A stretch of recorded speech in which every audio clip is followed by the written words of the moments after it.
어느 한적한 시골 마을에 쌀 한 톨도 아까워하는 구두쇠 총각이 살고 있었습니다. 사람들이 결혼을 언제 하는지 물어볼 때마다 그는 이렇게 대답했습니다. 일은 잘하지만 밥을 많이 먹지 않는 사람과 결혼하고 싶어요. 제 형편이 좋지 않아서요. 하지만 그런 여성을 만나기란 쉽지 않았죠. 그러던 어느 날 한 아름다운 여성이 남자를 찾아왔습니다. 어딘가 기묘한 분위기를 풍기는 여자는 남자에게 달콤한 제안을 했는데요. 저는 밥을 먹지 않고 일을 잘할 수 있어요. 저를 아내로 삼아주세요. 그녀는 남자가 원하는 이상형과 정확히 일치했습니다. 옳다구나 생각한 남자는 흔쾌히 그녀의 청혼을 받아들였죠. 결혼식은 빠른 시일에 이루어졌고 둘의 신혼생활이 시작되었습니다. 아내는 일솜씨가 너무나도 좋았고 이전에 말했던 대로 밥을 아예 먹지 않았는데요. 하지만 이상하게도 날이 갈수록 쌀이 빠른 속도로 줄어들었습니다. 남편 혼자 먹었다고 보기 어려울 정도로 말이죠. 처음에는 의아함을 느꼈던 남편은 부인을 의심하게 되었습니다. 혹시 부인이 배고파서 몰래 먹은 걸까? 다음날 아침 아내가 어떤 행동을 하나 지켜보고 싶었던 남편은 일을 나가는 척하며 집 천장으로 몰래 올라갔습니다. 남편이 집을 나서자 주위를 두리번거리던 아내는 창고에서 쌀을 한가마니 메고 왔는데요. 그녀는 가마솥에 가득 차게 쌀을 담아서 밥을 짓고 국도 한가득 끓였습니다. 그리곤 엄청난 양의 소금을 가져와 밥을 뭉쳐 주먹밥을 만들었습니다. 주먹밥은 이내 산처럼 쌓이게 되었죠. 음식이 전부 완성되자 아내는 묶었던 머리를 풀어헤쳤습니다. 그러자 숨겨져 있던 그녀의 정수리가 드러났습니다. 정수리에는 큼지막한 입이 달려 있었는데요. 그 입은 꾸물거리더니 이내 크게 벌어졌죠. 안에는 날카로운 이빨이 솟아 있었습니다. 아내는 그 입에 주먹밥을 던져 넣었습니다. 얼마 지나지 않아 아내는 주먹밥을 모두 먹어치웠습니다. 너무 놀라 이를 잠자코 지켜보고 있던 남편은 없어진 쌀을 보자 화가 치밀었습니다. 처음에 느꼈던 당황스러움과 두려움은 이내 분노로 바뀌었는데요. 감히 나를 속이다니! 천장에서 내려온 남편은 아내의 앞으로 가 소리를 질렀습니다. 어떻게 나를 속일 수 있어! 당장 이 집에서 나가시오!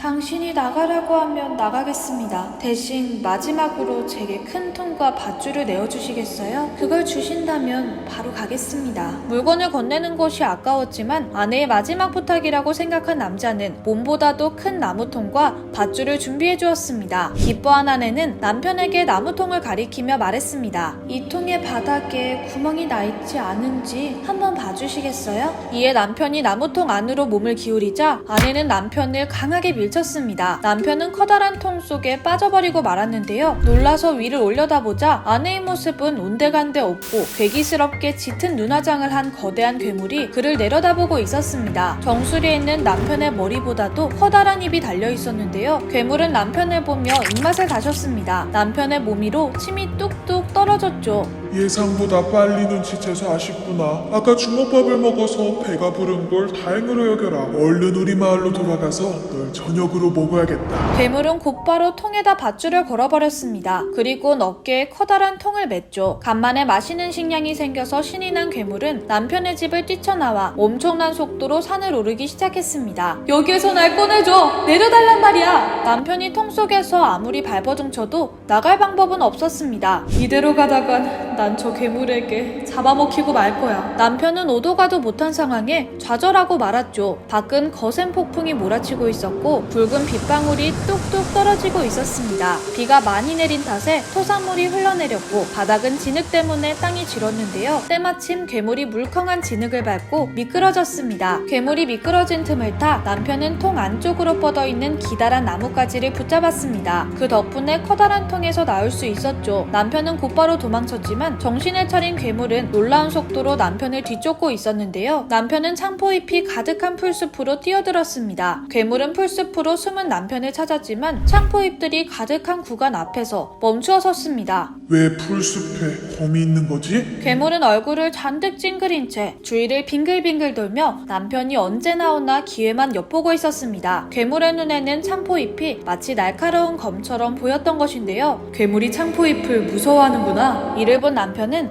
창포잎을 뜯어서 괴물에게 던졌습니다. 창포잎은 칼날처럼 괴물의 눈과 손을 마구 찔렀고 그 안을 파고들었습니다. 눈과 손에 창포잎이 가득 박힌 괴물은 고통에 몸부림쳤습니다. 남편은 그런 괴물을 향해 계속해서 창포잎을 던졌고 괴물은 정신없이 반대편으로 달아났는데요. 창포잎 때문에 앞도 제대로 보이지 않았고 폭우가 내려 바닥은 너무나도 미끄러웠습니다. 도망치던 괴물은 발을 헛디뎠구만 절벽에서 떨어지게 되었습니다. 남편은 괴물의 모습이 더 이상 보이지 않게 되자 풀숲에서 나와 집으로 무사히 도망칠 수 있었습니다. 이 이야기의 제목은 후아즈 요보입니다. 한국어로는 먹지 않는 아는데요. 이야기에 따르면 남자가 괴물과 무시무시한 도주극을 했던 날이 음력 5월 5일이었다고 합니다. 당시 창포는 악귀를 내쫓는 약초로 여겨졌는데요. 그렇기에 이때부터 사람들은 매년 음력 5월 5일이 되면 창포잎을 처마에 매달거나 지붕 위에 얹어도 괴물을 쫓았다고 하네요. 오늘의 이야기 흥미로우셨다면 좋아요와 구독 부탁드릴게요. 저는 다음에 더